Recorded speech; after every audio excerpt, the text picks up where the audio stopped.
Hello.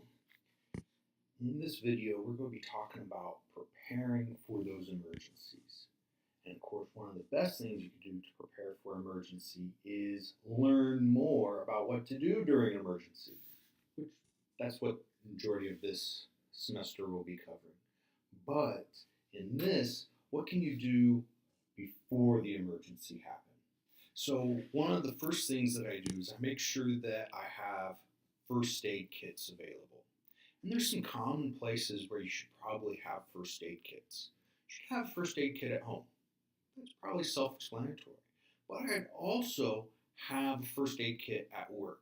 Now, a lot of times at work, at several places of employment, they have a first aid kit there just for what's going on at work. But if you have your own desk or your own space, I usually keep a small first aid kit there.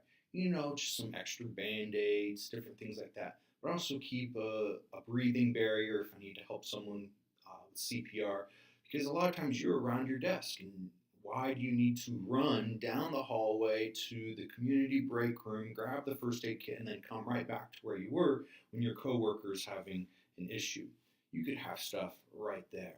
And so just a small first aid kit in your desk will help. But the most important place you can have a first aid kit is going to be in your vehicle. Most of the life-threatening situations that younger adults are going to be in is going to be around motor vehicles. They are dangerous. They're extremely dangerous. So I always have a breathing barrier there. I always have extra gloves, some bandaging, but things that are really accessible and easy to get to when I need them. So in your cars will be good. Now on pages 12 and 13, it has a really good list of what should you have in first aid kits. Now, not all your first aid kits are going to have everything. You may have, one more extensive first aid kit at one place and then maybe something that's a little bit easier at another. You should not be spending hundreds of dollars for each of these first aid kits. They should be pretty simple, and you should know how to use every single thing in there. And so as our class progresses and as you read in the book, you'll be familiar with more of that supplies. Now, other things that you should do to prepare outside of just having a first aid kit, those tangible things, is you should have a list of all your emergency contacts that you need to know.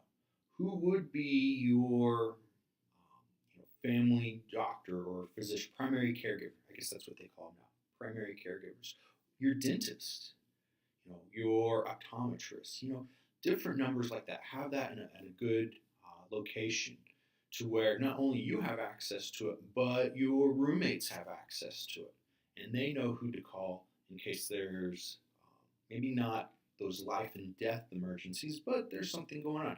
If you, break a tooth during dinner and it's hard for you to talk, that might be hard for you to make that phone call to get a hold of your dentist in those emergencies. So having them have that knowledge in a place where they can get that information is good. But also know yourself and know about the people that you live with, and maybe even some of your coworkers. It's really uncomfortable to ask people, oh, are you diabetic? Do you have a history of stroke in your family?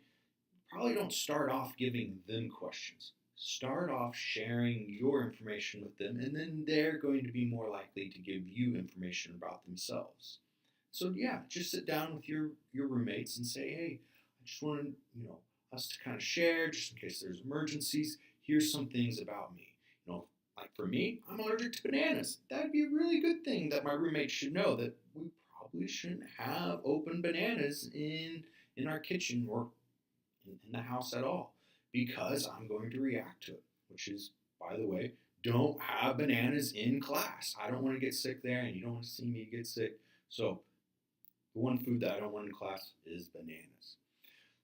All of a sudden, you start sharing with them about your medical history, your allergies, medications that you need to have, so then you can be the most productive person. Then all of a sudden, they start sharing.